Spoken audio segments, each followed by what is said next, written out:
I'll go first. We all take a lot of pride in it. We have a lot of depth this year, so we can go deep in our bench. I think every time we get our name called up, we just give it all we got for that time being, and I think this team is really tough. For sure.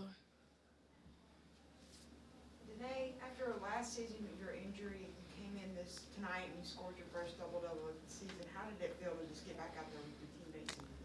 It just felt great. I had no limits. I just played basketball. I was just trying to be there for my team too, just rebound the ball, make some extra plays, and it just felt great. Got time for one or two more. As you know, I think it was a couple games ago, Coach Sam was talking about how you could very easily be starting on this team. But, and a lot, of course, everybody would love to be in a starting lineup, but for you personally, just, I guess, talk about the unselfish nature that you have to have kind of coming off the bench, and you seem like you embrace whatever role it takes to be a winner. Yeah, for sure. It's all about sacrifice, especially if you want to be on a winning team. So just playing that role coming off the bench, obviously creating that spark is helping my team in games, situations like this, previous games that we have played. So I take pride in it, obviously, and I embrace that role to the fullest. So, yeah. We'll wrap up, Robin.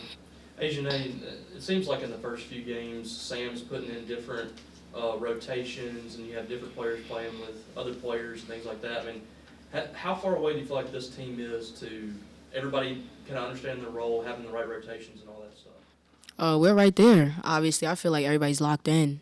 We have a goal, and we're going to accomplish that goal this year, which is getting to the Final Four. And if you push it to a national championship, then we there, man. So. Well, let's start off. Well, I'm a lot smarter coach when I played Danae Carter. Okay, all right. And I tell you, I told my team after that South Dakota State loss, and I think I shared this before this game when I got on the bus. I brought her to the back and I said, Danae, I apologize because I know how tough you are. There was parts of me that I was hesitant still because of her recovery that we're all aware of. But also just trying to get a flow. You know, she's coming back right at that weird time where she didn't get the reps that she wanted earlier. But tonight, she showed what she can do. And so those 12 rebounds that she had, I know for you who watched the team last year, you're used to that. And I would love to keep on getting used to that to myself now that I'm coaching the team. But that first quarter I'm so excited. I know shots didn't necessarily fall at a high rate, but it was how we played basketball. We shared it. We +1'd it. They doubled in the post, which we're going to see some of that Sunday. Jessica Carter was making the right pass. We played how many people? 11? 1, 2, 3, I think 11 people tonight. I got great balanced minutes because, again, like I said, I need the Bulldog fan base here Sunday. Colorado State's legit. They've got great speed. They play a unique offense like we played at South Dakota State, but this is the dribble drive where they put a lot of pressure on you and they attack you downhill. So for me to have balanced minutes where nobody got too much, and that way I can have a great practice tomorrow, and then that's the beauty of playing at home. Try to get that home court advantage and that extra sixth man to help us try to pull out a tough victory hopefully Sunday. With you started, Robbie. You discussed Danae a little bit, but Danae too in the first half, y'all were kind of struggling a little bit offensively, and I think she came in there, got a three-point play opportunity, hit a big shot too to kind of get y'all going. I mean, how big is Danae and Danae both coming off the bench to kind of give you an extra lift? It's everything. I mean, I call them both like my six mans of the year, right? And first of all, let's just talk about Danae and the joy that she brings to the game. If you're a fan that just sits in the stands, you can't help but get out of your seat because she's smiling, she's jumping. She brings such a great spirit about her. I said this at the beginning of the year. She's good enough to start, but that's her who she is, that she's willing to be about the team and knows that when she comes in the game that she can uplift us, makes us better. And then obviously with Danae, you know, she watches the game and then here she comes rebounding like a machine and just a bulldozer on the glass. But most importantly, she has some great cuts. She was 6 for 7? Come on now, this was a kid who never shot a shot outside the paint last year.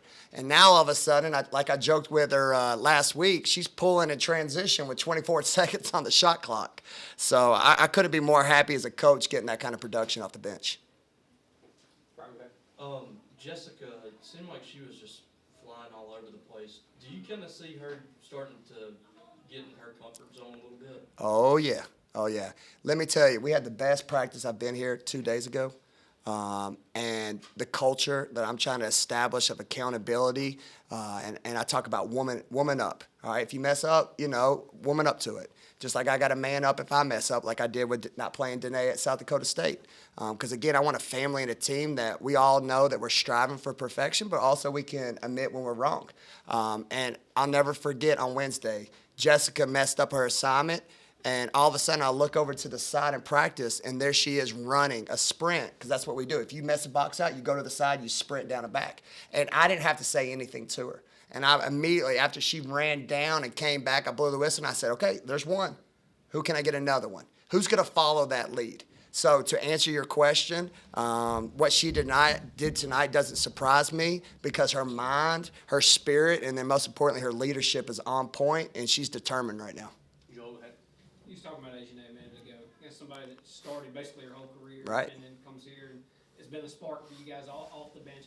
How big is it, not just from a production standpoint, but to be an example for how unselfishness and team first and doing whatever it takes to make this team better, and then your youngsters and younger players getting to see a veteran act, handle things the way she does. Yeah, I talk about it all the time, how many positive statements we can make, and that's a statement. It sets the tone, and again, even before she comes in the game, even if she doesn't check in, she's cheering, she's up off her feet. I see her tweet our kids all the time, great job. Words matter to me, and she sets the tone with that too, because it's just a positive vibe that, especially me being the kind of coach I am, that I cherish, and I'm forever grateful for letting me coach her for 1 year. Holly, go ahead. Coach, you mentioned Monday night the team struggled to rebound. How did it feel tonight to, improve on rebounding? Great question. Yeah, great question. We approved. Now, you said your name's Molly, right? Holly. Sorry, Holly. I couldn't hear. Holly, here's my philosophy at Mississippi State. My goal is to out-rebound our opponent by 10 or more. So even though I'm happy that we out-rebounded by 9, we got a little bit more in the tank, okay? But, again, tonight was more about I got to see it, right? Now that I saw the box outs, the next thing, to answer your question, we got to pursue it.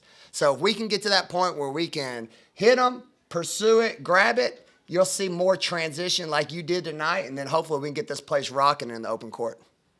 Got time for a couple more?